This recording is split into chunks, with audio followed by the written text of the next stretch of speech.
ঢাকার ব্যস্ত নগরীর এক কোণে, যেখানে একসময় জমিদারি শান শাসক, রাজকীয় আভিজাত্য আর মানুষের চোখে রাজপ্রাসাদের মতো সৌন্দর্য জেগে উঠত, সেই স্থানই আজ নিঃশব্দ, অবহেলিত। নাম তার বেরুলিয়া জমিদার বাড়ি।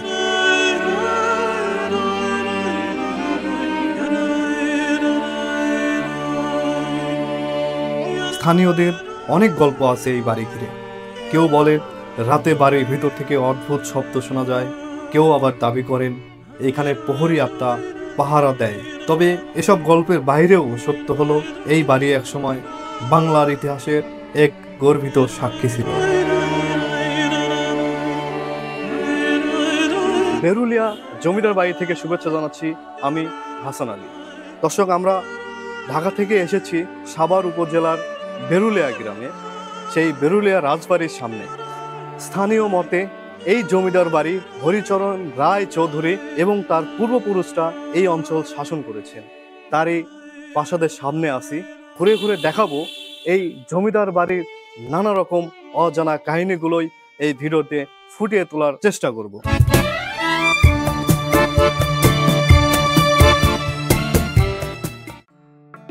ঢাকার দিয়াবাড়ি ঘাট থেকে আমরা রওনা দিয়েছি সেই প্রাচীন ঐতিহ্যের মহিমা, প্রাচীন সৌন্দর্যগুলো, বেরুলিয়া জমিদার বাড়ি দেখার উদ্দেশ্য। কালের বিবর্তনে সেই জমিদার বাড়ি যেন বিলুপ্তর পথে চলে গিয়েছে। আজকে আমরা এইখান থেকেই বাসে চেপে যাব সেই বেরুলিয়া জমিদার বাড়ি খুঁজে দেখার জন্য এবং বেরুলিয়া জমিদার বাড়ির নানা রকম প্রাচীন ঐতিহ্য, অজানা সকল কাহিনী, ইতিহাস আপনাদের মাঝে তুলে ধরার জন্য।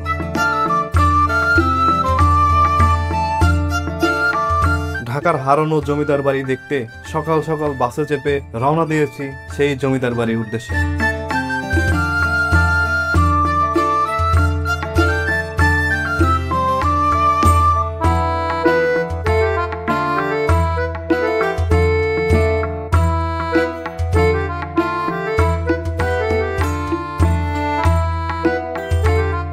রাজধানীর ঢাকার মিরপুর বাস টার্মিনাল থেকে অথবা আব্দুল্লাহপুর বাস টার্মিনাল থেকে প্রতি মিনিটে মিনিটেই ছেড়ে যায় আশুলিয়ার উদ্দেশ্যে যে বাসগুলো, সেই বাসে চেপেই যেতে পারবেন বেরুলিয়া জমিদার বাড়িতে।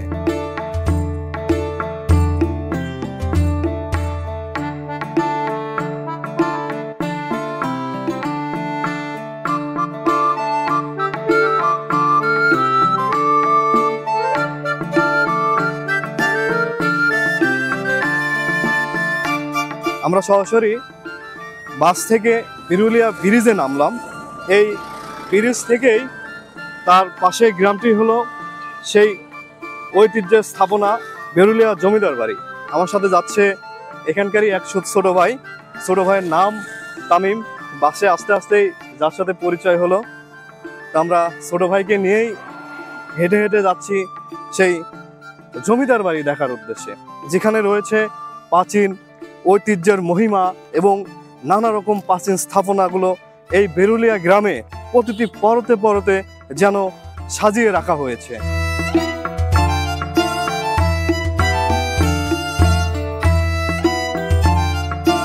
আমরা প্রথম সেই বেরুলিয়া বড় ব্রিজ থেকে অর্থাৎ 1 নম্বর ব্রিজ থেকে হেঁটেই 2 নম্বর এই ব্রিজের সামনে আসলাম।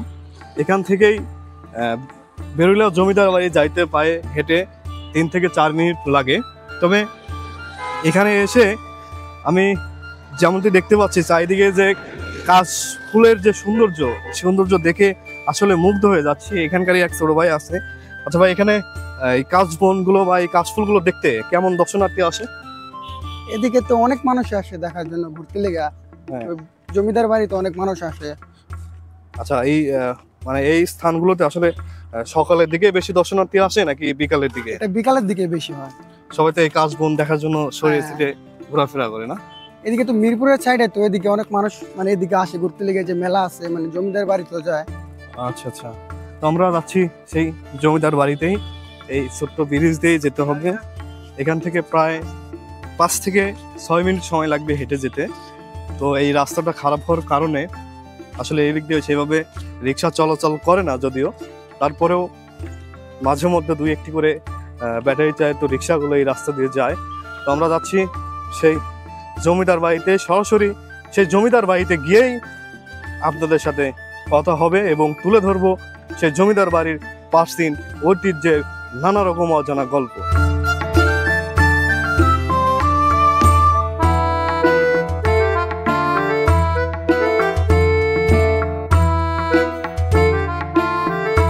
অবশেষে হাঁটতে হাঁটতে যখন বেরুলিয়া গ্রামে প্রবেশ করছি, সেই প্রবেশ করতেই প্রথমেই দেখতে পেলাম সেই আমলের একটি স্থাপনা।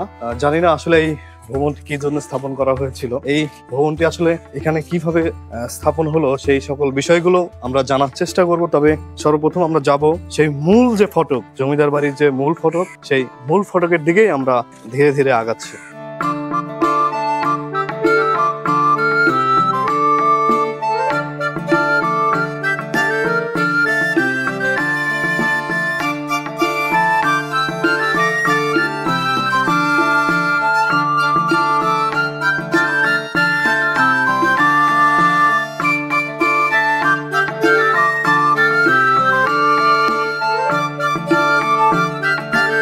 এই জমিদার বাড়িটি কি অবহেলা অযত্নের কারণে দেখুন একদম জরাজীর্ণ অবস্থা হয়ে গেছে। বেরুলিয়া জমিদার বাড়িটি নির্মাণ করা হয়েছে মোঘল ও ইউরোপীয় স্থাপত্যের সংমিশ্রণে। বিশাল দোতলা ভবন, উঁচু খিলান, মার্বেল পাথরের মেঝে আর কারুকাজ করা জানালা, যেন এক একটি স্থাপত্যকর্ম নিজেই কথা বলে। বাড়ির সামনের দিকে বারান্দা ও পিছনের উঠানে এখনো সেই শান শৌকত টের পাওয়া যায়।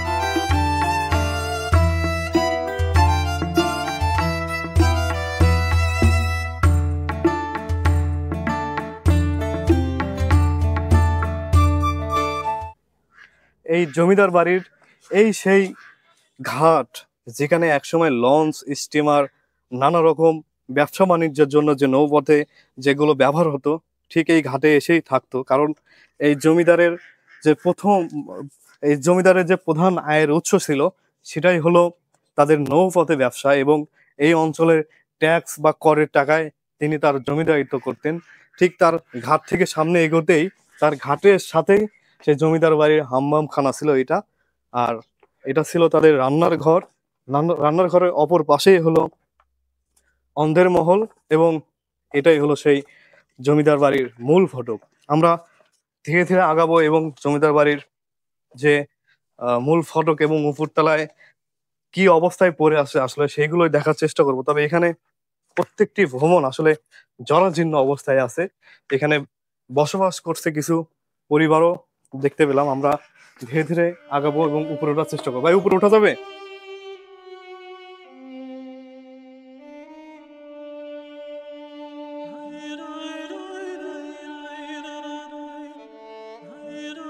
এটাই হলো সেই জমিদার বাড়ির দ্বিতীয় তলা। এই দ্বিতীয় তলাও বসতি আছে, তবে আমি উপর থেকে যদি দেখাতে চাই, এটাও সেই জমিদারের আরেকটি ভবন এবং তাদের প্রাসাদ এটাও। তবে আমি যে প্রাসাদের সামনে আছি বা উপরে আছি, এটাই হলো সেই মূল প্রাসাদ। আর এখানেই তাদের দৈনন্দিন জীবনের কার্যক্রমগুলো ঠিক এই স্থানেই হতো, কিন্তু এখন একদম জরাজীর্ণ অবস্থায় পড়ে আছে। আমরা যদি একটু ভিতরে যাওয়ার চেষ্টা করি, এই জমিদার বাড়িতে এখনো কিছু মানুষজন তারা বসত করছে। দেখুন জমিদার বাড়ির সেই আমলের তাদের যে ছাদটাও করেছিল, ঠিক উপরে টেনের সেল এবং কাঠ দিয়ে এই ছাদটি নির্মাণ করা হয়েছিল। নীরবতা আর ভয়ানক আত্মার গল্প যেন এই প্রাসাদে বসবাস করা পরিবারদের দেখেই তা মিথ্যা প্রমাণিত হয়। তবে এই স্থানে যারা বসবাস করতেন, আমাকে ভিডিও করা দেখেই পড়তে হলো বাধার মুখে। সকল বাধা ডিঙে অল্প কিছু ফুটেজ নিয়েই সেখান থেকে চলে আসতে বাধ্য করা হলো।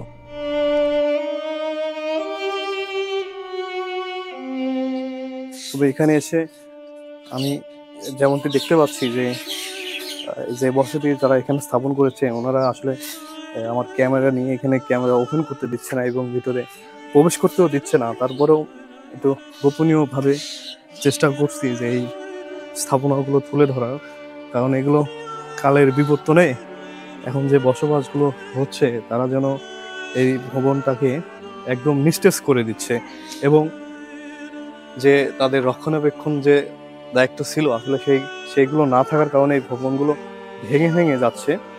তবে এটা তো কূপ ছিল না সৌরভ ভাই, এটা কূপ ছিল না? হ্যাঁ হ্যাঁ, এটা খুব ছিল। এটা ছিল জমিদার বাড়ির কূপ, এখান থেকে তারা পানি উঠাইতো। তবে দেখুন কি জরাজীর্ণ অবস্থায় পড়ে আছে এই জমিদার বাড়িগুলো। আমরা যদি ভিতরে যাই, ওই যে ওয়াশরুম আছে, ভিতর থেকে দেখানোর চেষ্টা করি। ওই যে ওয়াশরুম আছে।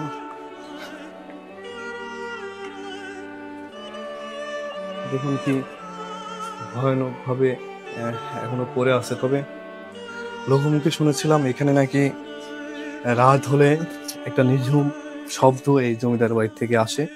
সেই রকম গল্পে যে ইতিহাসগুলো আছে সেগুলো যেন মিথ্যা প্রমাণিত করেছে এইখানে যারা বসবাস করছেন ওনারা। তবে আমি ভিতরে যাওয়ার চেষ্টা করতেছি খুবই গোপনীয়তা ভাবে, কারণ এই রাজবাড়িতে ভিডিও করতে আসলে আপনাকে আসলে ক্যামেরা নিয়ে কেউ প্রবেশ করতে দিবে না। যার কারণে আমরা খুবই সাবধানতার সহিত যাচ্ছি, কারণ দুপুর টাইম, এই সময় আসলে ওইরকম পুরুষ মানুষ নেই। সেই জন্য গোপনে ক্যামেরা বন্ধ করার কথা বলে আমরা যাচ্ছি। এটা তো ছাদে না, একদম উপরে আছি। এই যে দেখুন কি বেহাল অবস্থা, একদম জরাজীর্ণ অবস্থায় পড়ে আছে। তবে তার ছাদগুলো, কারুকাজগুলো এখনো সেভাবে সংরক্ষণ করা হয়নি। চলো আমরা নিচে যাই। তবে এখানে বেশি সময় আমরা থাকবো না, কারণ কখন কি হয় আসলে সেটা বলা যায় না। সেজন্য আমরা যতটুকু সম্ভব ভিডিও করে নিয়েছি এবং সেখান থেকে বের হয়ে চলে যাব। আর এটি হলো একটি, সে আমলে বারান্দা ছিল, কিন্তু বর্তমানে দেখুন টয়লেট হিসেবে ব্যবহার করা হচ্ছে স্থানগুলো। তবে আরেকটি রুমের মধ্যে যদি প্রবেশ করি, এই যে দেখুন সেই জমিদারের বাড়ি। তিনি এই ভবনে বসবাস করতেন। তার সামনের ভবনে তিনি বাণিজ্যিক যত লেনদেন বা সমাবেশ বা আলোচনা সকল কিছু করতেন।